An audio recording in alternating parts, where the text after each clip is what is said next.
Hey guys, so it's been quite a dang long time since I posted a video like this, but I'm only recently getting back into the hobby as such.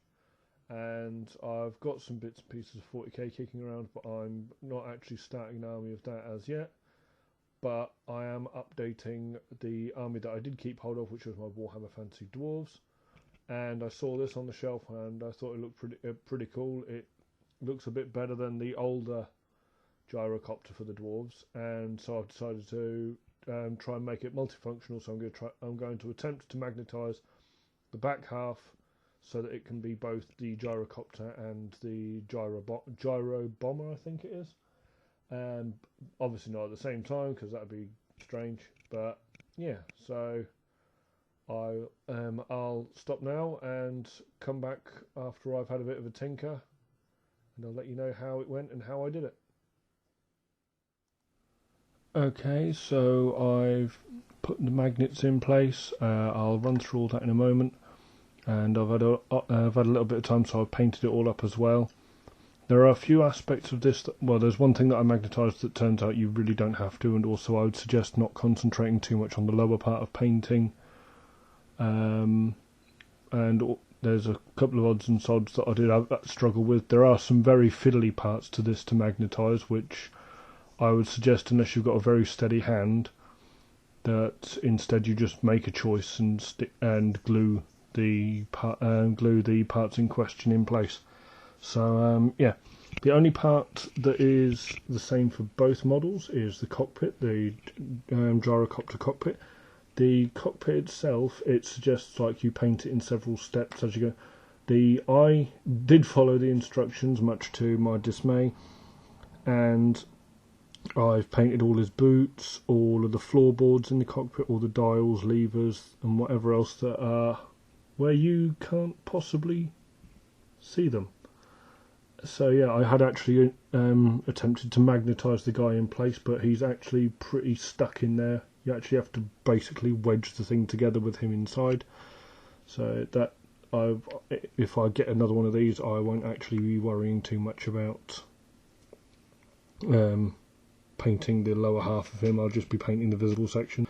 So yeah, the magnets that I used are, I'm not sure how well this is going to show on the camera, but the three on there are all that well, not obviously just three magnets, but I used a 3mm by 3mm neodymium magnet, a 3mm by a 1mm neodymium magnet, and a 2mm by 1mm neodymium magnet. I got them all off of a web store on eBay. There's plenty of them out there.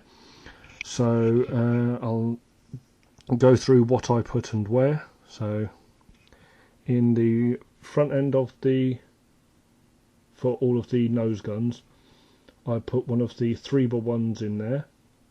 That was pretty easy because it was pretty much, there was already a slot there, so it didn't foul on any of the guns that were supposed to attach. And correspondingly, each one of the guns, some of them need a little bit of puttying to get them to stay in place because there's like little dimples and stuff on the inside of these sections. But that's a 3x1 magnet inside the brimstone gun.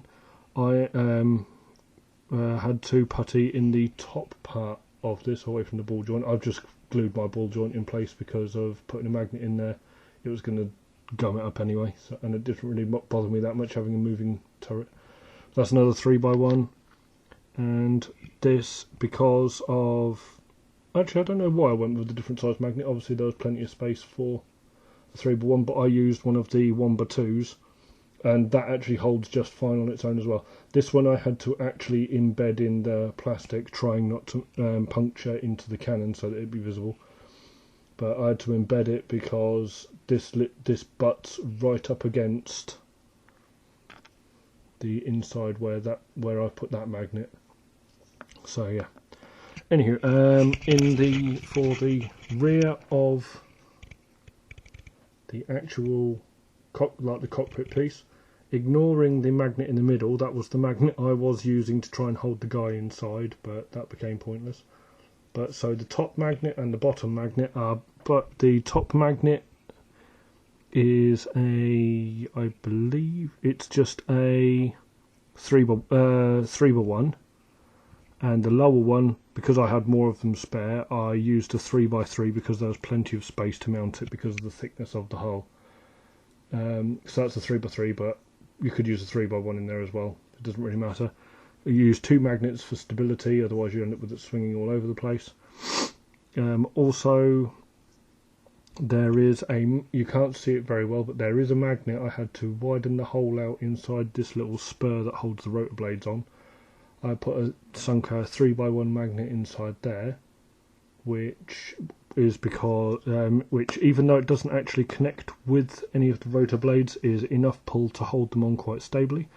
And right, so for the corresponding parts for the cockpit, you've got 2 magnets in there. You can see them just about. They're both 3x3 because once there was plenty of space in the hull. I had more. 3x3 would have been fine. On nice and firmly. You can bounce it about a bit and it doesn't have any risk of falling out. With this one, I used a 3x1 shank in the bottom there because there's less space in the hull. I then used a 3x3 up there again because there's loads of space. So I'll just for it works the same with both of them, but I'll try my best to show. Just like that. See, just like that, and holding it by the back end, giving it a bit of a shake and a flap about, no problems. I haven't got to you yet. Don't stick on magnets. Right. So the parts that I was saying earlier on that you might want to make a choice about which ones you're going to use are the little wings. You've got the wings for the gyrocopter, and you've got the wings for the gyrobomber. Now, the only space that there was to mount, there's plenty of space to the actual vehicle, but the wings is these thin little. You can see the 2x1 magnet is too much. And you might say that I should have trimmed out the plastic right on this side, but I actually needed something to mount the magnet to, so I couldn't. So yeah, I would probably go about to glue the wings on, but for the sake of this, I will magnetise all I can. This one was a little bit better because these... focus, damn you. The magnet, the braces for it are a little bit wider, so all it does is look like a little bit of a strange point. And all they do is fit onto these corresponding parts on the body. They are 3x1 magnets. I just chopped out the bottom of the slot that the wings are supposed to fit into anyway, and that is more than sufficient to hold these little wings in place. Right, so on to other any of the nose guns. I could just schlock one on and go for the brimstone gun, the big fun one. So a little bit fiddly to put together with one hand, but I'll get there, I'm sure. So yeah, that's on, and that's that's once again not going anywhere. The brimstone gun in the nose. Right, so this being the Gyrobomber, I'll show you how the gyrocopter goes together first, which I actually had to skip a few pieces because they weren't needed because the magnets would have fouled them, or they fouled the magnets. So you've got I don't know what it's, but a spur right on top, 3 points. Those fit into. It's on either side of the rotors, the 3 corresponding grooves right here. When you got to do is line it up, and that's all. That isn't the, and as I said, it's literally making it magnetic. So, with it being the Gyrobomber, what goes onto the back? No, I'm doing it the wrong way around. So onto the back. I haven't mounted a spare on the back because it raises it too high and it would have clipped the other rotor blades. Right, and then the little shield, the little cover plates. Oh yeah, once again, that's the same thing again. A 3x3 magnet inside. I bored the hole out a little bit more.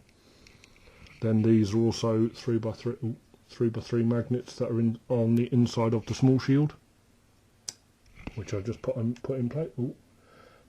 I'll try not to blind you again, I'm sorry. I'm doing this all by a webcam. And then the larger shield also has a 3x3 magnet in, just like that. So that would make the, minus the wings, which are a little bit fiddly to try and put in place one-handed, that would make the Gyrobomber. And then I'm not going to plug the, well, I suppose actually I probably could. I'll try one-handed for you guys. So the rotors are off, the back end is out. I'm going to have to put the camera down and try and aim it so you can see. The back end is in. So gyrocopter, much smaller, but I do prefer this design over the old gyrocopter. So still the brimstone gun can stay in place, so I could swap it out for any of the other ones. So there, that's the steam gun, I think. And just so that you can see that they do work, I'll stick the gyrocopter's wings in place. So there's one, there's two, right, and then the gyrocopter's wing rotors. So same again, line it up, plonk the large rotor on. Then I have a second spur which has a magnet inside it. That I then turn upside down and match it with the grooves in the large rotors, so you can see on top it's like a spider sat on top, but still there's, even though it's not making contact, there's enough pull not for it to fly off. Then I take the smaller rotor blade, oh, and get the polarity correct. There's only one angle that this won't sit drunk, so you guys are going to have to bear with it. There you go, more or less. And then it has the, I'm not sure if it has the large shield or the small shield on top. I'm going to go for the grandeur. I'm going to have a large shield on top. So there you have the rotors for the gyrocopter. So yeah, that's all the magnetization I did for that. The parts that I had left over were all to do with the rotor assembly, which are these pieces over here, which is two spare spurs, because they're all supposed to fit in like certain orders and whatever else, and also these ball pin pieces. I don't know what that came from, but obviously I didn't need it too much. There's only one thing, also the other thing that I would say you've got to make a choice on, which is a couple of bits. There's a small wheel, with these three pins in it, and also there's this piece here with this serrated edge. They are separate pieces, and you're supposed to mount them to either the tail end section of the gyrocopter or the tail end section of the gyrobomber. I've gone for the gyrobomber because I see myself using it more often. The gyrocopter, I've assembled it as best I can without those parts. Also, there's a rotor that goes inside there. It is also supposed to go inside there. It's not supplied with two. I can live without it. I couldn't see a way of magnetizing it without dismantling more of the kit than I was willing to each time I wanted to play a game. So yeah, and then I went a bit strange with making a base up for this little thing. It quite conveniently comes with the Games Workshop's ball jointed base. Ooh. And there would be one gyrocopter. So I will be hopefully doing more of these videos as I can get more and more kits.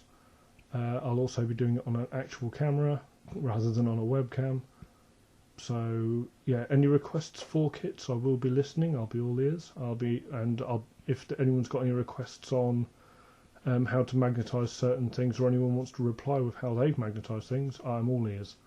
So thanks for watching, thanks for sticking with me, and hopefully hear from you later.